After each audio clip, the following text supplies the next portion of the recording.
Hey guys, welcome to Relatable. Happy Monday. Hope everyone had a wonderful weekend. This episode is brought to you by our friends at Good Ranchers. Craft beef, better than organic chicken, all American made, shipped right to your front door. Use goodranchers.com/Allie, goodranchers.com/Allie.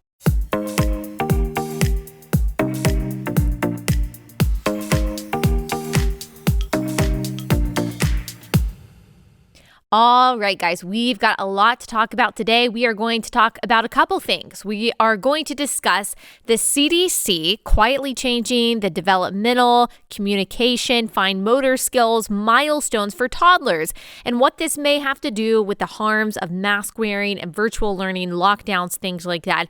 We are also going to talk to a Canadian pastor who has been on the ground in Ottawa, Canada, where the protests are happening, where Justin Trudeau has seized the bank accounts of peaceful protesters and has ordered the police to break up the demonstrations. The police are doing that. They're following orders very violently, as we will see. So he is going to tell the truth about what's going on there, because we keep hearing that these are violent protesters, they're terrorists, they're fascists. Well, he is going to bust a lot of the myths that we have been hearing from our propaganda peddlers here in the United States and in Canada. He is also going to deliver us a message of gospel hope that I'm really excited for you to listen to, because man, that is what we need in all of these crazy times. So first, before we get into that, I'm going to talk about this CDC story, and then I'm going to tell you why we have to care about what's going on in Canada. And I'm going to tell you why these stories, why the encroachment of the tyrannical government in Canada matters so much for those of us who are in America. So I'm going to articulate that as clearly and as emphatically as I possibly can, because there are too many people who just quite frankly don't get it, and they need to. Okay, the time is now for us to understand what's happening in Canada and why it matters here. But first, before I get into all of that, let's talk about this crazy CDC story, because I saw a lot of you freaking out about it on social media, and totally rightfully so. This is a crazy story, and some of you don't know this story, and it's just going to blow your mind. So the CDC has quietly changed many of the communication, fine motor skills, developmental milestones for toddlers, specifically for ages about 18 months to 30 months. They've changed the standard, and they haven't just changed the standard, they've actually lowered the standard. And you have a lot of speech pathologists who are speaking out, who are very angry about this and are worried about the implications for kids. And I'll get into more of that and what they're saying in just a second. Let me tell you, though, what exactly happened.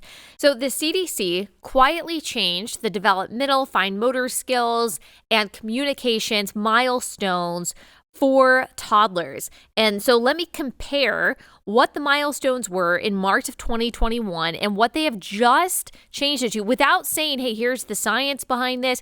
Here's why we changed these milestones, which have been in place for decades, by the way. This is not like, oh, they change it every few years as the data develops, as the science comes out. And they are at odds with other organizations who are experts in young child development and communication. So previously, the CDC was saying that 2-year-olds, by the time they turn 2, they should be able to put sentences together that are 2 to 4 words. They should be able to follow simple instruction. They should be able to point to things, name things in a book, familiar things that they have seen before. They should be familiar with people, the different kinds of people, their different body parts. But now they've actually lowered those standards. So the CDC is saying that they should be able to point to things in a book when you ask. So where is the bear? They should be able to point to that. They should be able to say 2 words together rather than 2 to 4 word sentences, just 2 words together, like more milk.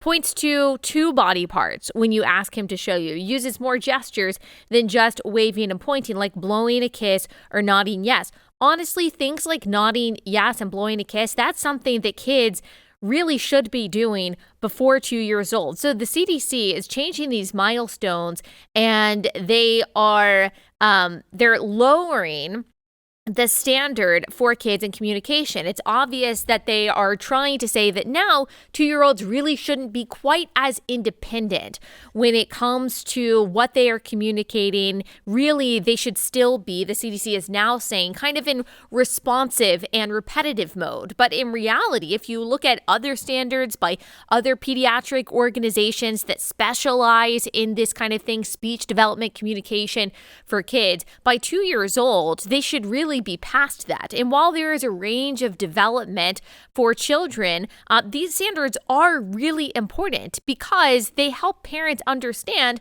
when their child might need to go into speech therapy or to look for early intervention or to simply work with their child more. Maybe parents, they look at the standards and they say, okay, my child is 2 years old and they're only saying 2 words. I need to be working with them a little bit more and ensuring that they're communicating better and more effectively. But now that the CDC has lowered these standards, again, it seems arbitrarily, they haven't revealed the science behind why parents aren't going to know that they actually need to intervene. The CDC has also added a 30 months milestone. This did not exist previously, and these markers include, says about 50 words, says 2 or more words with one action like doggy run, names things in a book when you point and ask, what is this, says words like I, me, or we. So this is at 2.5 years old. The problem is that previously 2-year-olds were supposed to say more than 50 words. And according to the ASHA, if a 2-year-old could not say 50 words, that was actually a sign that that child needed some kind of intervention. They needed some kind of help. They needed some kind of speech therapy. Now, again, because that standard is lowered and we don't know why, parents aren't going to know to seek out the help that they need. So people are understandably upset about this. They're frustrated with this because they feel like the standards are just going to the least common denominator. And this is not actually going to help kids who need the help. And this is not going to make kids better communicators. Simply lowering the bar because so many kids are behind over the past 2 years is not what is going to help kids develop in their language and communication and fine motor skills. Providing the resources, providing the tools, providing more resources and training for speech pathologists, more resources for parents, that's what we need to be doing. What it seems like to me, and this is just speculation, but it also seems like common sense, deductive reasoning, the CDC doesn't want to admit that mask wearing on nursery workers, on babysitters, even on parents has been extremely detrimental to kids' development over the past couple of years. I mean, we've seen the data about this, that toddlers on average have a lower IQ than kids that were born pre-pandemic on average. And they're not admitting that this probably has to do with a lot of the arbitrary, unscientific restrictions and mask mandates that have been put in place that have seriously affected kids. I mean, this is just obvious. You don't have to be a speech pathologist to know this, although I happen to have talked to a lot of speech pathologists. Their jobs, especially where they have to wear a mask, has been rendered almost impossible. It is a normal part of human communication, human understanding to read lips. It's actually very hard to understand what someone is saying when they are wearing a mask, especially if you are learning language.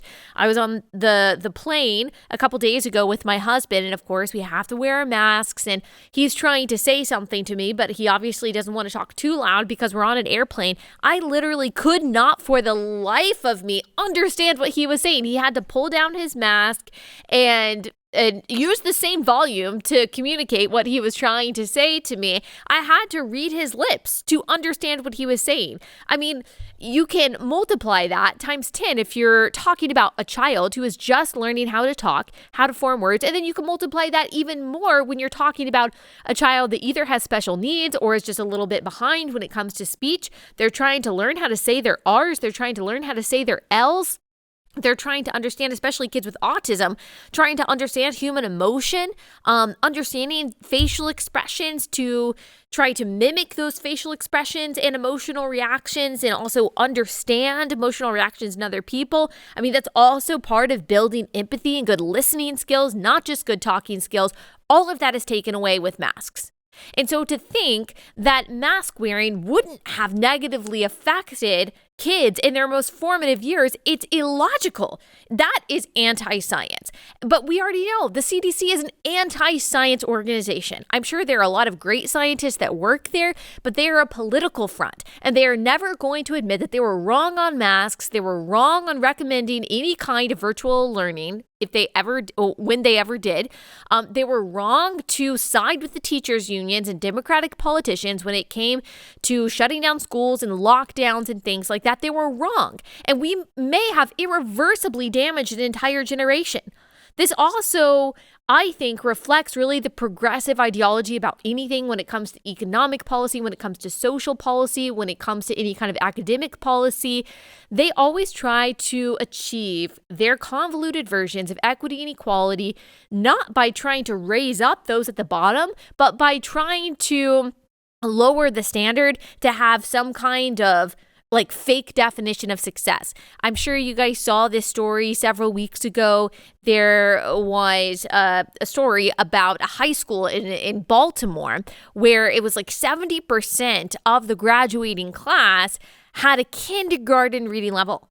Kindergarten reading level, guys. A lot of kindergartners go into kindergarten not knowing how to read. And by the time they are finished with kindergarten, I mean, they can read really short words. We're talking about the basic Dr. Seuss books for a lot of kindergartners. You're talking about 18-year-olds who could barely even read at a kindergarten level. And yet the part of this story that was stunning was that they had, this particular high school still had an 80% graduation rate. So what was going on there? Was it because all of these kids just happened to be really good at math and science? They just happened to kind of be bad readers, and so they were still, graduating, reaching high standards in other ways? No, it was because this school, just like schools in a lot of liberal areas, simply lowered the standards. They didn't require them to be able to read hardly at all. They're basically illiterate, and you could be illiterate in this district and graduate from high school. They lowered the standard to say, hey, we have this high graduation rate.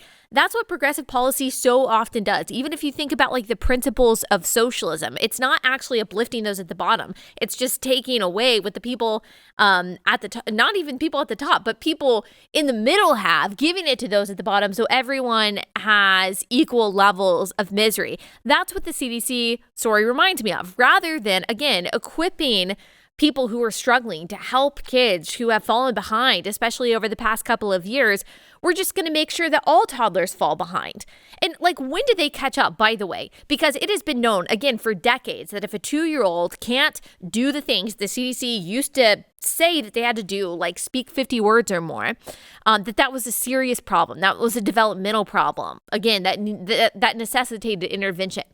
So if that's no longer the case, if we're saying, okay, fine, you can be 2.5 and you can be not saying 50 words. And just for reference, I have a 2.5-year-old, and I mean, she is very smart, but I think a lot of 2-year-olds are like her. I mean, she's always loved books and words and songs and all of that.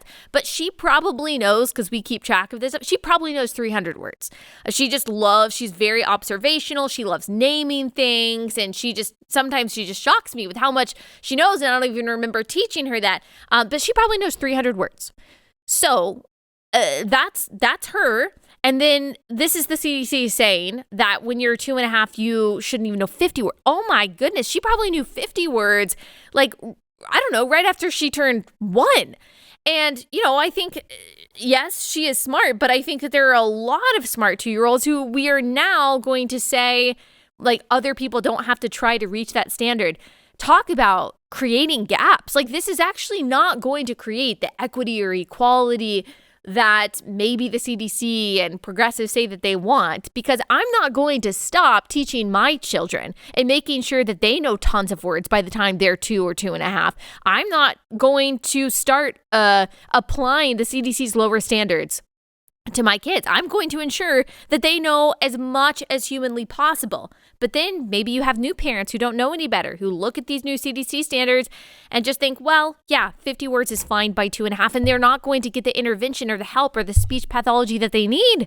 This is a huge problem. So again, going back to my question, which I never really fleshed out, like when do they catch up? Or are they just going to be set back for the rest of their lives because of these lower standards? Are they going to be bad communicators, bad readers, have bad reading comprehension for the rest of their lives? Like, at what point do they get to the standard that is necessary to be a productive working human being? And of course, it's hard not to kind of get conspiratorial and ask is that the purpose? Is the purpose to hold young people back? I don't know. I just know that this is wrong. Again, the CDC is so untrustworthy. It's so untrustworthy that, of course, people aren't going to listen to them when it comes to other health measures because they are so, same with the American Academy of Pediatrics, they are so political and they don't actually communicate the science, if there is any, behind the things that they do.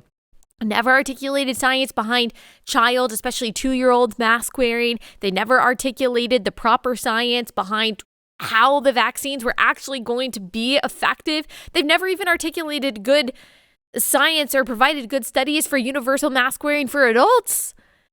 And now, unfortunately, our kids are going to be negatively impacted by this. And this makes me really sad. And I feel for a lot of you speech pathologists, you've been put in a really hard place. I would just encourage you, even though I don't know everything that you do, I would just encourage you to keep on raising the bar, because you are why there can be high standards, because you help kids who just need a little extra help to reach the standards that are in place and have been in place for a very long time for a reason. So keep pushing your kids, keep pulling out their potential. What you do as a speech pathologist is so, so important. And don't worry about the CDC lowering standards. They're a political, arbitrary, ideological, almost governing body at this point that in a lot of ways, not always, but in a lot of ways really just needs to be ignored. At the very least, they need to be rebuked.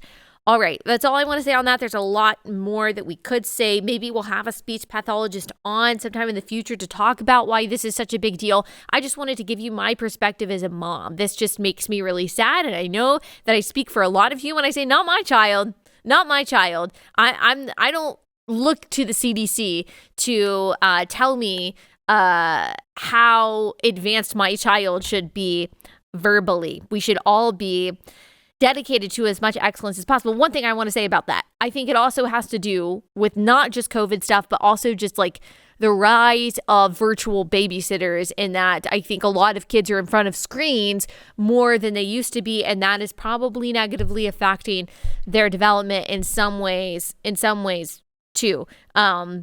Probably. That's, again, just my guess. All right. That's all I wanted to say about that. Now, let me get into why we are still, again, talking about Canada. I have a lot of fiery things to say about that. I'm very passionate about this subject and the why behind it. But before we get into that conversation, let me tell you about one of my absolute favorite sponsors, and that is Adele Natural Cosmetics. This is a fairly new sponsor, but I've been using them for a while. I've been following them on Instagram longer than that. Adele Natural Cosmetics is a family-run, holistic, handcrafted, and toxin-free cosmetic company where all of their products are made in the USA. I mean, that alone should get you excited about shopping from Adele Natural Cosmetics. Now, some cosmetic companies say that they're all natural, say that they're organic, but they're really not. And they've got a bunch of imported ingredients. You don't know where they come from. You don't know the quality. In my experience, and from everything I know about Adele Natural Cosmetics, that is not true about them. I mean, their ingredients are top notch. I use it every single day. I use their foundation. I use their cleansing oil. I never use soap to wash my face anymore. And I truly mean this when I say I think my skin, other than just turning 30 and it getting a little bit older, my skin is smoother and softer, and I think healthier than it's ever been because of their moisturizer and their serums and their moisturizing sprays. I just love their stuff and their exfoliant. I love it so much. They started this she had a health crisis. Arlene had a health crisis in 1999. That's why she started Adele Natural Cosmetics. She wanted to make sure that she had the best products and the things that she was putting on her body and putting on her face. Their team is is incredibly passionate about natural cosmetics. Also, guys, this is a family-owned company that has a lot of the same values that we do. So you can feel really good about spending your money there. Plus, if you go to Adele, that's ADEL, naturalcosmetics.com, and you enter promo code Allie, you'll get 25% off your order. That's Adele, naturalcosmetics.com, promo code Allie for 25% off. Adele, naturalcosmetics.com, promo code Allie.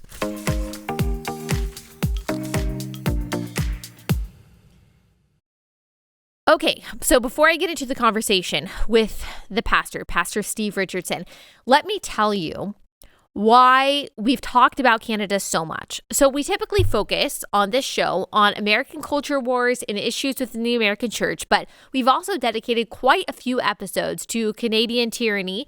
And the reason for that is this: Canada is our closest ally. They're supposed to be a free representative democracy. They're supposed to, alongside us, uphold the ideals of Western civilization. They're supposed to respect freedom of religion, the freedom of speech, the freedom of protest, and the right to due process. And in the last year alone, they have failed on each of those vital fronts. So they threw James Coates in prison last year for refusing to close the doors to his church. And he was just one of a few pastors that were imprisoned for this crime.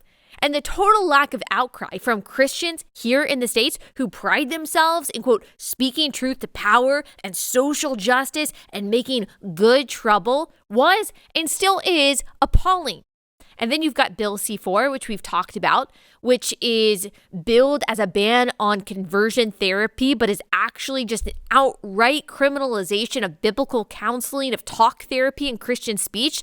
It is an attempt to criminalize Christianity, which is in the business of conversion, not from gay to straight, but from dead in sin to alive in Christ, which does involve repentance from a whole host of lifestyles and behaviors. Thus, it is a bill, Bill C-4, to make Christianity illegal. Now, we are seeing Canada crush the freedom to protest, arresting peaceful demonstrators, seizing their bank accounts, so that reportedly even family members of protesters are having difficulty withdrawing money. Trudeau invoked emergency powers, something that has never been done, to basically turn Ottawa into a police state.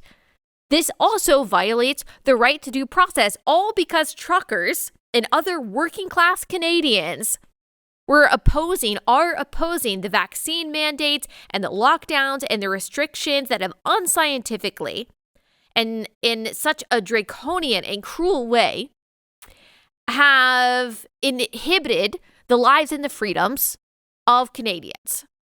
All because they resisted that. Trudeau and his regime have crushed them. So without committing an actual crime, Canadians are being punished, left destitute because they disagree with the government. And what are all the loud and proud pro-democracy leftists in America doing?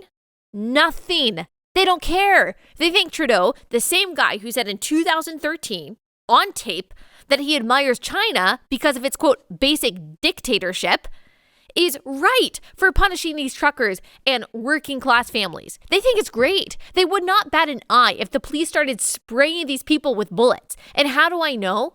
Because similar things have been happening in countries like Australia and France for the past year. Peaceful anti-lockdown protests met with brutal, disproportionate police force. These are not just rumors. We can see on Twitter videos of this happening. And the same people who claim to care about police brutality here just pretend like it doesn't happen. And now they're saying that this is law and order in Canada. Okay, so just so I get this straight, when BLM and Antifa are literally assaulting and murdering innocent people, they're burning down buildings, they're ruining communities filled with people who did nothing wrong, when they're threatening to murder cops, that doesn't count as something that requires a police response, but peaceful protesters in Canada, Australia, New Zealand, France do. So violent riots are the voice of the unheard, but peaceful protests aren't? Where's the bodily autonomy crowd, by the way? So you'll march for your right to kill your baby, but not for someone's right to earn a living without getting a vaccine that they don't want? Where are all the socialists? Wasn't it Karl Marx who said workers of the world unite? They're uniting right now. They're literally uniting right now in Canada and in other nations, and you're cheering on their oppression? So to everyone who looks back on the 20th century, when tyrants came to rise in Italy and Germany and the Soviet Union and Cambodia, and who says, I know I would have stood up for the people being targeted by the government. I would have stood up for their freedoms. I would have been on the right side. Where do you stand right now? Look at where you stand right now. That's where you would have stood then. You know, I don't agree with many of the narratives and the arguments put forth by Black Lives Matter. That's no surprise. There's so much propaganda that goes out after a news story is released about a police officer and a Black man. And yet, number one, I do think that they have legitimate points about the power and the authority of the police and how that can be used arbitrarily and that can absolutely be used for oppression. I've always said that. And number two, I will always defend, no matter how much I disagree with them at a certain point, I will always defend their right to protest, their right to free speech. Same with pro-abortion groups, same with just about any group or cause or organization that exists. I will vehemently and publicly disagree with them, but I will stand up for their ability to exercise their constitutional rights. I understand that that's what it takes to live in a free society. I want to live in a free society. I do agree with the protesters in Canada. I agree with their aims. Vaccine mandates and lockdowns are oppressive. They're cruel. They're unscientific. But I would disagree with them inflicting violence on innocent people and the desecration of property, no matter how much I might agree with what they're fighting for or what they're claiming to fight for. That's called a principle. Quite a few people apparently have never heard of that. And to those who say, well, how could you care more about this? How could you care more about Canada than what's going on in Ukraine? Russia is invading Ukraine and thousands of people may die or become refugees because of that. And to answer that question or that critique, let me give you a metaphor to explain. If something bad happens to a friend of yours, say they get mugged in the neighborhood right next to your neighborhood, and then you turn on the news later and you see that a stranger in another state was murdered by a gang. Are you a bad person for caring more about your friend who was mugged a mile from your house than you care about the random person murdered? No, that's normal. I would even say that's natural. Now, that doesn't mean that you think getting mugged is worse than getting murdered. That doesn't mean that you don't care about the person who just got murdered. It just means that you care about your friend and you care about yourself and your family and their safety. I really think that's instinctive and that's normal and that's right. That's what's going on here. I care more right now about what's going on in Canada than in Russia, not because I think Russia should invade Ukraine or not because I don't think there will be dire consequences to that. I think that's horrible. But that's also Russia. They are, unfortunately, an imperialistic, brutal dictatorship. So I can say, yeah, that's really bad. But look, we've also got really big problems in our own backyard right now. Plus, just to be honest, I'm a little skeptical of the motivations of at least some, or maybe even many of the politicians and media saying that we have to care about Russia first and foremost, or what's going on with Russia. We have to care about Ukraine first and foremost for the sake of democracy and the sovereignty of their borders. Well, first, again, many of those politicians are decidedly against democracy here in the West. And two, these are many of the same people who don't care about enforcing our own border laws. So why is the sovereignty of Ukraine and their borders more important than our own? Like, isn't it kind of logical to be a little skeptical of the motivations of people who care more about Ukraine's borders than our own? Why is it that so many of the same people who have no problem with our borders being wide open are so concerned with the borders of an Eastern European country that isn't even in some ways even all that democratic? We can say, yeah, what's going on in Russia is bad, categorically, objectively.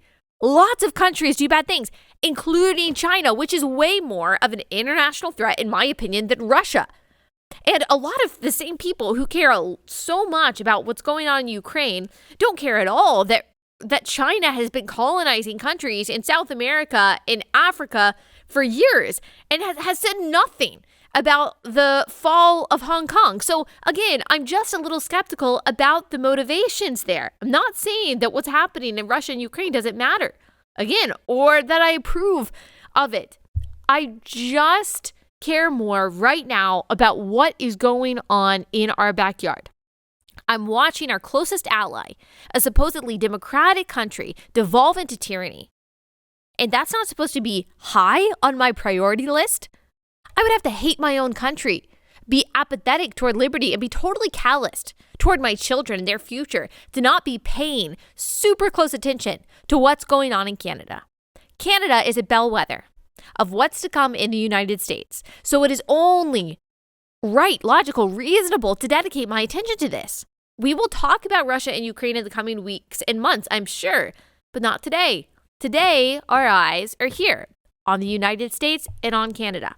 And in just 1 second, we are going to talk to a pastor who is going to give us an up-close and personal look at what's actually going on there and give us the Christian perspective on everything that's going on. But first, let me tell you about our second sponsor for the day. That is ExpressVPN. So I use ExpressVPN. It protects my internet activity so that when I am on public Wi-Fi and all of my internet activity is accessible and public, that I can be protected. ExpressVPN lets you change your online location so you can control where you want Netflix or whatever app you're using or whatever website you're using to think that you're located, so they can't track you and know exactly where you are.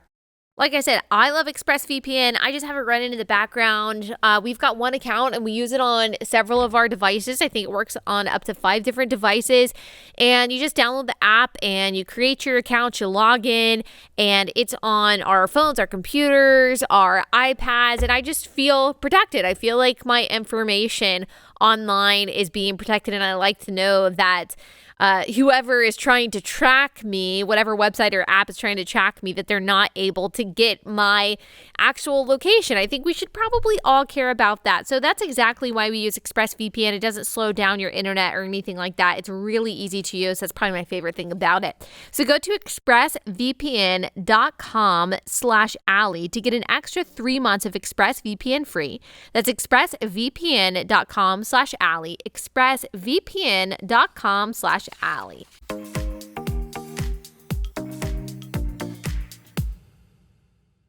Okay, so one more thing before we actually start that conversation, because I want to set this up and I want to give you a picture of what's really going on, like why this is such a big deal, why I'm so fired up about this. If you're not on Twitter, you haven't seen this because, of course, most of the mainstream media, besides, The Blaze, Fox News, and, conservative media, they're not playing this stuff. And so I just want you to see what's actually happening. First, we're going to play the protests, the demonstrations themselves, which we've done a few times, just to show you. This is not like some violent insurrection. This is not a bunch of people desecrating property like we saw in several cities in the United States last year in the name of so-called racial justice. I mean, these are people, just normal salt of the earth people who are having a good time and truly trying to be as peaceful as possible. So here's one piece of footage of a couple dancing that was taken this weekend.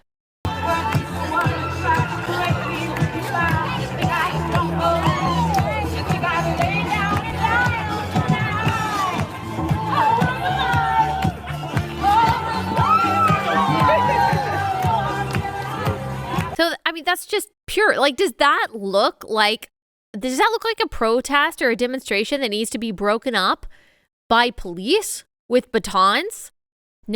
No, I don't think it does. And I'm not saying that that's indicative of every single part of the protest, but talk to anyone who has been there, who is not purposely trying to spout some kind of anti-conservative propaganda, and they'll tell you that's what it's like. Spirits are high. People are trying to be joyful and steadfast.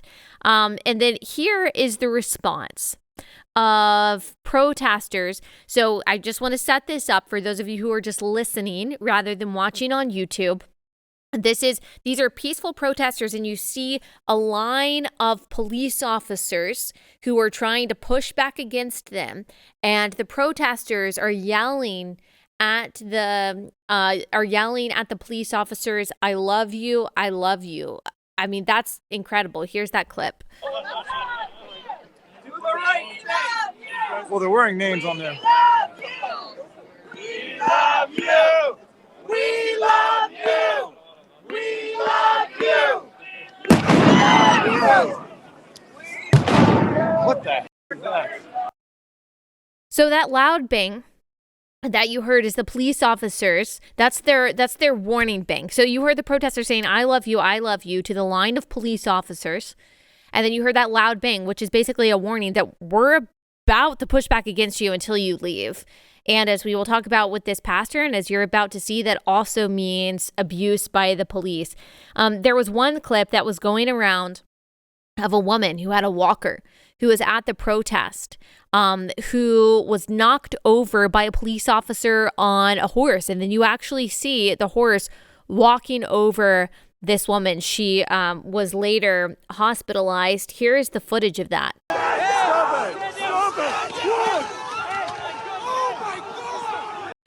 So the Ottawa police, of course, is saying, oh, no, someone threw a bicycle in front of a horse and injured the horse. And we had to push them out of the way. That is an elderly woman. That's an elderly woman. That is not a man with a bicycle. I mean, this is straight out of, I know people are like, don't compare to Nazi Germany. I'm not saying it's the exact same thing as what happened in Nazi Germany, okay? But as Brett Weinstein said on this podcast, whenever you get in the same quadrant of any form of totalitarianism, it's time, whenever you get to that proverbial segment of the library, that's when you look around and you say, I don't think we should be here. I think we should head on out. That's what Canada needs to do right now. They need to look at what's going on, whether you're on the right or the left, and you just say, you know what? I think that we are in the wrong segment of the library. You can say it's not exactly like Nazi Germany. I'm not saying that it is exactly like Nazi Germany, but there are too many similarities, how the police are acting to what went on in the 20th century to say that it's, that's a little bit fascisty for my comfort. All right. So that was the trampling of the elderly woman. She is alive. She did go to the hospital. She did get treated. There was some misinformation about who she was going around. And then some people were saying that that's not true. The Ottawa police saying that that clip was deceptively edited. If you watched it, like, there's no editing. I think I'm pretty good at recognizing when something is edited. I don't see how that could be changed by any context. I will be the first to let you know. If so, I would love for there to be somehow more context to the police officers trampling a woman with a walker. I would love to be corrected on that. All right. And then here's more brutality from the police, which again, there's just no amount of context that could justify this.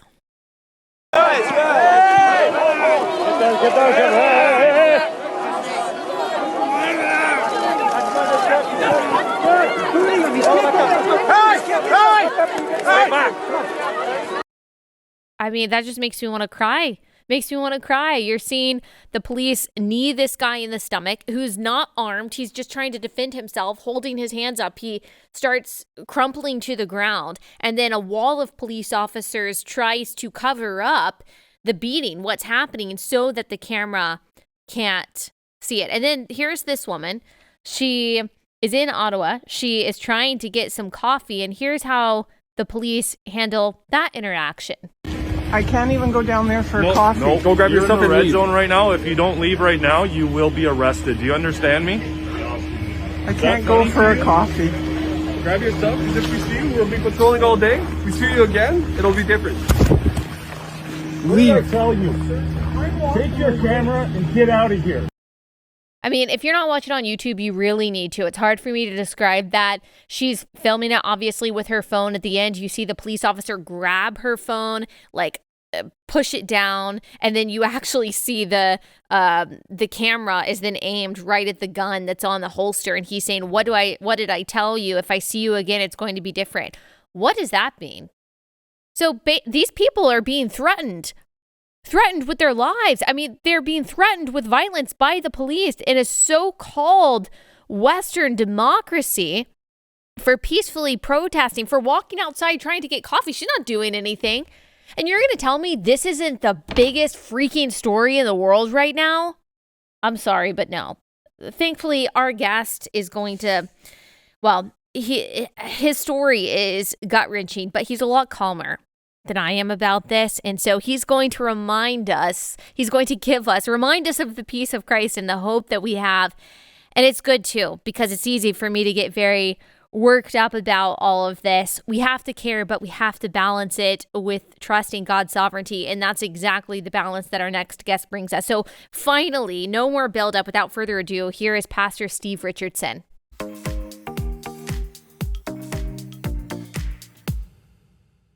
Pastor, thank you so much for joining us. Can you tell everyone who you are and what you do? So I am Steve Richardson, pastor of New Life Presbyterian Church in Tillsonburg, Ontario.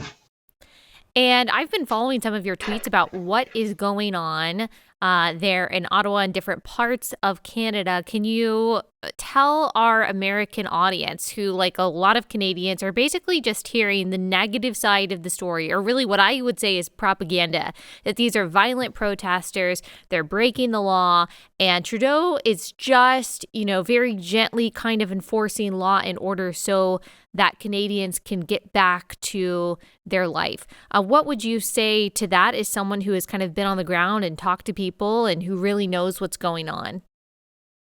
So I went up a couple of weeks ago and I met some of the protesters, a number of protesters, saw the kind of environment. It was a happy environment. The message was peace and love.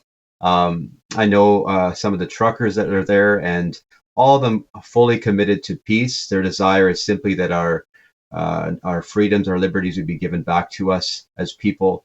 That we'd have the right to make decisions for ourselves. So what I saw when I first went up was just this very upbeat, positive atmosphere. I went back on Friday night and I ended up in Ottawa on Saturday morning. And I went because I was seeing on social media what was happening, the brutality on the part of the police, and I couldn't bear to just watch it and do nothing. So I went up, and I, like the others with me, I took with me 2 other pastors and another fellow, and we went, also committed to be peaceful. So we joined with the remaining group that was there, and we watched as the police began to make their march forward. And I can tell you that I was stunned right from the beginning with the level of violence that was used entirely unnecessarily. So just picture you've got crowds of unarmed, peaceful protesters. Some of them were hurling insults, and those became worse as the police became more violent. But you've got these rows of officers armed, some with batons, and all of a sudden they would begin to push and move quickly and striking with their batons retreating protesters.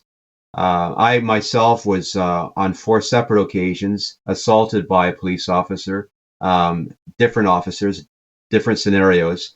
And I can say that none of them were provoked. I wasn't hurling insults. I wasn't involved in any kind of altercation at all. I was simply there with the people. Just happened to get in the way. And when you say assaulted, what was that specifically?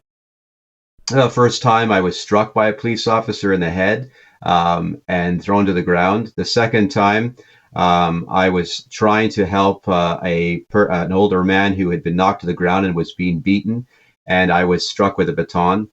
The third time I was beside a truck driver who got out of his truck. He got down. I had said to him, we're with you. So he got down on his knees, put his hands on his head in surrender. I decided to do the same. I thought, okay, he's going to be arrested. And I was watching how they were arresting these men. And every time they were brutal. They didn't peacefully arrest these men. They would often beat them. And these are truckers.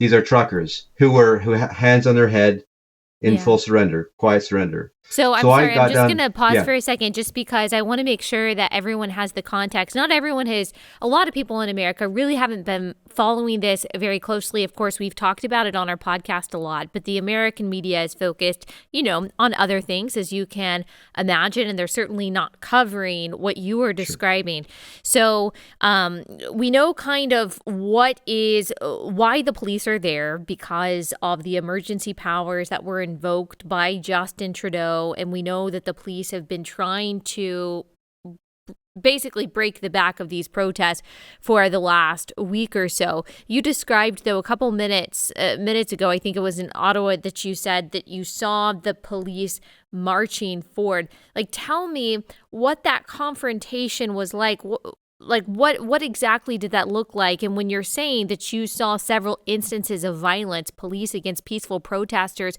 what exactly went down in those incidents? So if you could picture, you've got the trucks. The remaining trucks were on one side, and you've got a line of protesters who are standing there, in a sense, trying to protect the truckers. But of course, without any weapons and without any violence. I mean, they don't dare touch the police officers. No one did that I saw, and had they done so, it would have gone very badly for them. So you got the line of protesters, and there's a face-off, and you've got rows and rows of police in various kinds of uniform.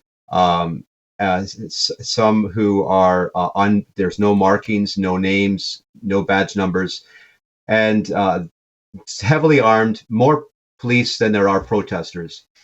There would be a sudden loud bang, and then they would begin to march forward. And the march forward was a rush. We didn't have it. There was no, the warning was the bang, and then they would begin to rush forward. And if you got trampled, if you got anybody in the way, would of course be pushed, but often struck with batons, knocked to the ground. If somebody was knocked to the ground, instead of helping them up, the police kicked, beat them with their batons. Wow. I saw this again and again and again.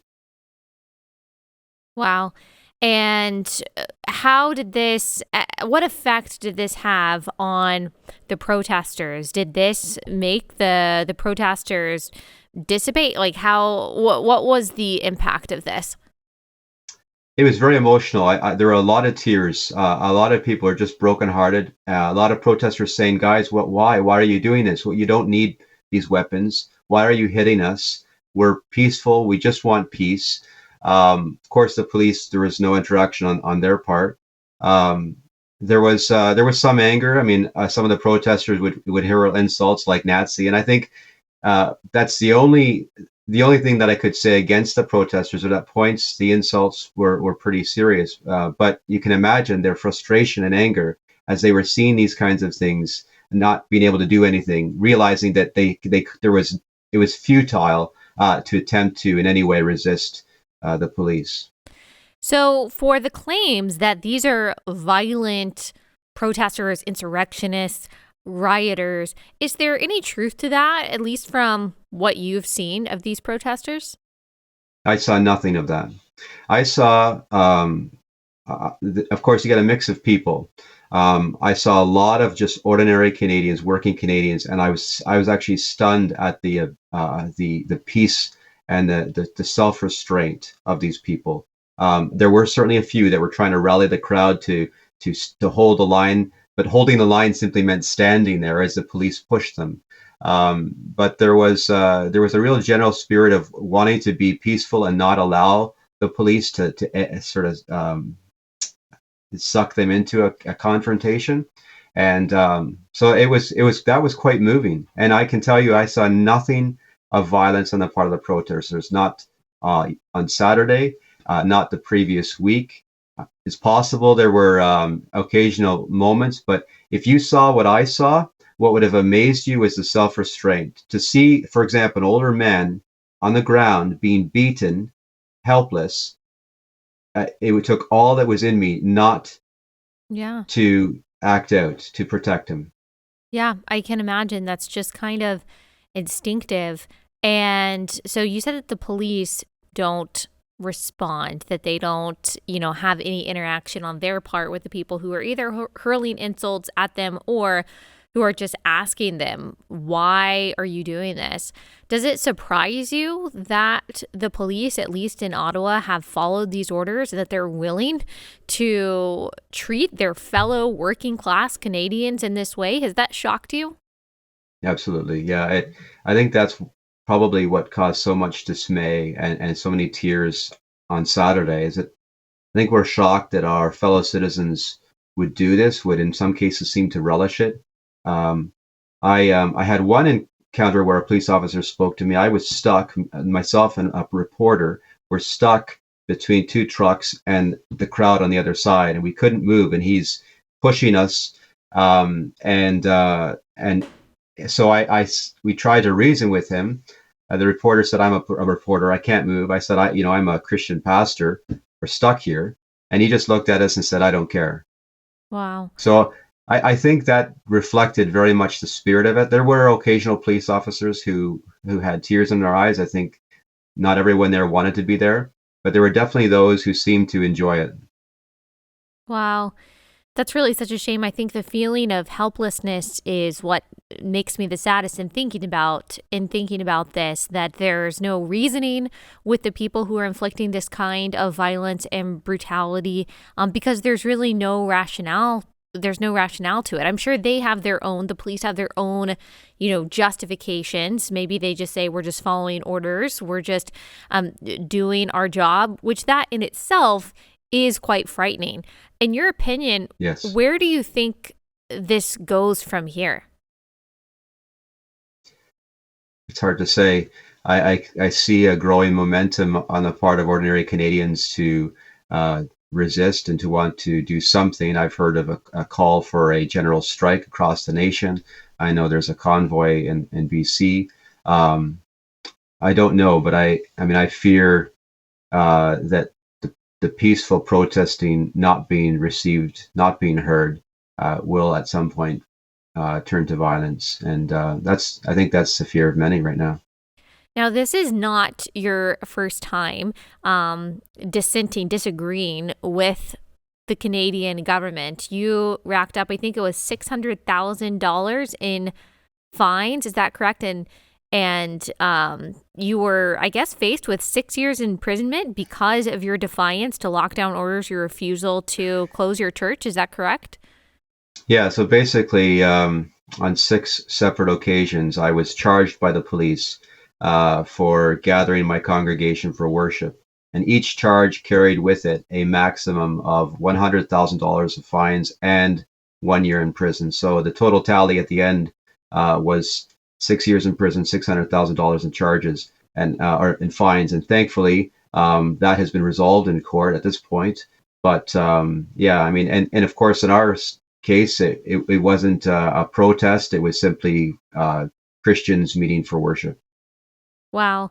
And you were officially censored by the Canadian Presbytery for violating his ordination vows and not following the right procedure for leaving the ARP. Can you tell us a little bit more about what that's about? Yeah, I don't want to say too much for their sake more than anything else, but the decision on my part to obey God rather than men angered my presbytery. I was charged with being schismatic, and the decision to leave the denomination was also not received well by the presbytery, and so they decided to excommunicate me without trial. And as far as they're concerned, I am no longer ordained, but happily that I am part of another presbytery that has decided to ignore, I guess, what the Canadian ARP decided to do. Can you tell us a little bit about the theology behind the civil disobedience that you have participated in over the past couple of years? Because while you and I are on the same page, you have even Christians and, of course, non-Christians, both in America and Canada, who say, you know what, this is not the right thing to do, to stand opposed to the government when it comes to vaccine mandates or lockdowns. You've got Christians making the argument of Romans 13, that you just need to obey civil authorities. Obviously, you disagree with that line of argumentation. Can you just articulate a little bit of why you disagree with that and why you've taken the stand that you have? Yeah, absolutely. I mean, there's 2 separate issues. I would say that the far greater issue is the church. When we disobeyed the government back in 2020 and in 2021, it was because it's absolutely clear in Scripture that the governments are under the authority of God. Their authority is borrowed, and they are to uphold the law of God. God's law says that we are to worship Him. It tells us when we're to worship Him, how we're to worship Him, and the government has no authority in the church. And so it's clear as day to me that when the government begins to interfere with the worship of God, tell the church how to worship, when to worship, whether they can worship, that we simply have to disobey them. We don't have to do so in a rude way. We have to be quiet and peaceful about it, but we must do it. And our forefathers, they did so. That's the history of the church. So that was as clear as day to me. The other issue in terms of civil disobedience, if it's going to a protest that the government has decided is unlawful, I think that's maybe less clear than the other. But to me, the justification for that is the same justification that sent my grandfather off to World War II, that it's worth fighting for liberty. We are citizens of the country as well as citizens of heaven.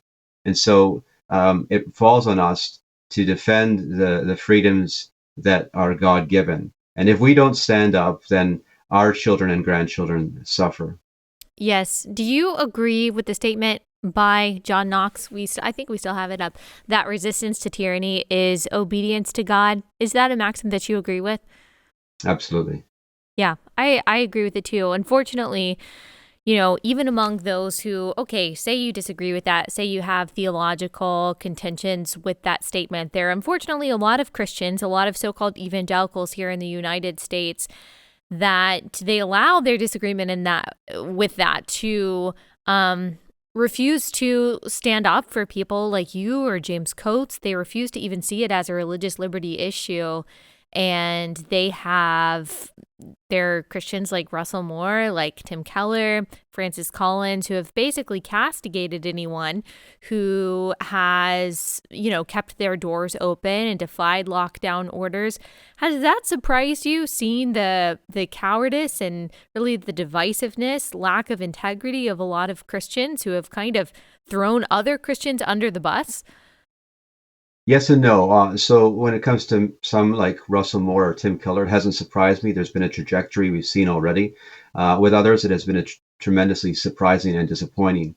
But what I think at the heart of this is that we are beginning to see more clearly that Christianity has become very man-centered. It has been infiltrated. It has been become very much influenced by humanism. So everything is along the horizontal. It's about what is best for my neighbor, what does the world think of us, all along the horizontal. And we have forgotten God. That what people are not thinking about is how these things affect God. So people might get upset, they might get riled up if a neighbor is trampled on the ground. But if Christ is trampled on, his rights are trampled on, his church is trampled on, most Christians seem to have little problem with that. And so we've seen this compromise and this, I think, cowardice. But I think it reflects a failure to recognize what belongs to God and that he is worthy. I'm not sure if you meant to do this, but Alexander Solzhenitsyn, who wrote The Gulag Archipelago, who is obviously a dissident to the Soviet regime, or was, he said that the reason why they got to where they were with the totalitarianism that reigned in the Soviet Union was that men have forgotten God. Now, when I hear that from Solzhenitsyn, I think of atheists, or I think of agnostics, people who have just shunned the faith. What I think is interesting and very profound, maybe unintentionally on your part, is that you used "we have forgotten God" to actually talk about professing Christians who are looking at their faith as exclusively horizontal rather than vertical. And maybe that is actually why here in the West we are where we are, not just because men in general have forgotten God, but because professing Christians have. So yes. Interesting, but a sad state of affairs, absolutely. Can we end, though, on a bit of a hopeful note for those who don't know the gospel, who don't know the hope that you have and why you can remain hopeful and steadfast and joyful, even in the midst of the threat of tyranny and the consequences that you've endured over the past couple of years? Can you just share that hope with people? Yeah, sure. Before I do, just want to say, too, that I heard a pastor say just yesterday that we do not give up what we love. There are many people who draw the line with their children. They would allow the government to have anything but their children. Well, as Christians, we love no one more than we love Jesus. And we loving Jesus means that we worship him. And so the one thing we will not give up is worship. As far as the message of hope, I mean, the reason why we love him is not only because of who he is, but what he has done. That when we were lost in sin, Christ died for us.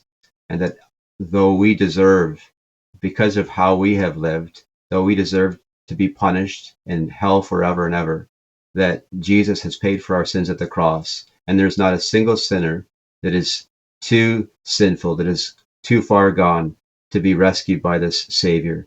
The wonderful message of the gospel is that Christ has paid it all. It's free to all who will come. And he has said he will cast out no one who does come. So when we look at what's happening in our country and what's going on across the world, I have hope and peace because I know, first of all, that Jesus Christ is King, that the gates of hell will not prevail against the church. The kingdom will continue to advance, world without end, and that it is often the case that when the church is under persecution, that it has thrived.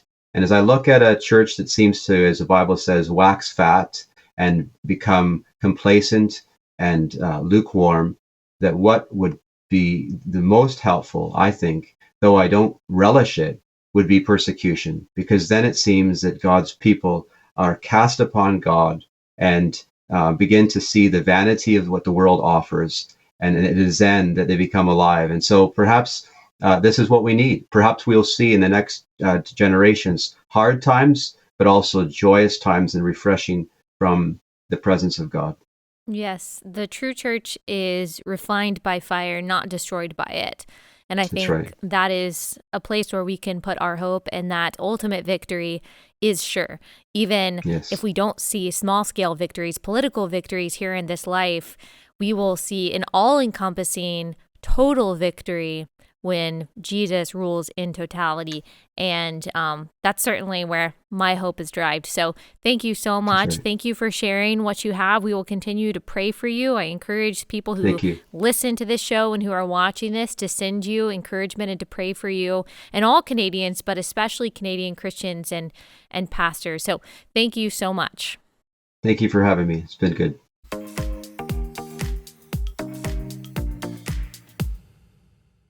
All right, guys, hope you enjoyed that conversation. Got a last sponsor for the day, and that is Z-Stack. If you're watching on YouTube, I've got the little bottle right here that they gave me, and it is a specially formulated immune-boosting supplement that includes zinc, quercetin, vitamin C, and vitamin D. So these are all of the vitamins that you need to build your immune system, not just against COVID, but any other sickness. This just helps your immune system stay with it, stay strong. It's formulated by Dr. Vladimir Zelenko, the world-renowned doctor that President Trump credited with his successful early treatment protocol and his decision to take hydroxychloroquine. It has been scientifically formulated, is kosher and GMP certified, is produced right here in the United States. Z-Stack has been scientifically formulated, is kosher and GMP certified, and is produced right here in the USA, which is super important. Go to zstacklife.com/Allie, promo code Allie. That's zstacklife.com/Allie, promo code Allie.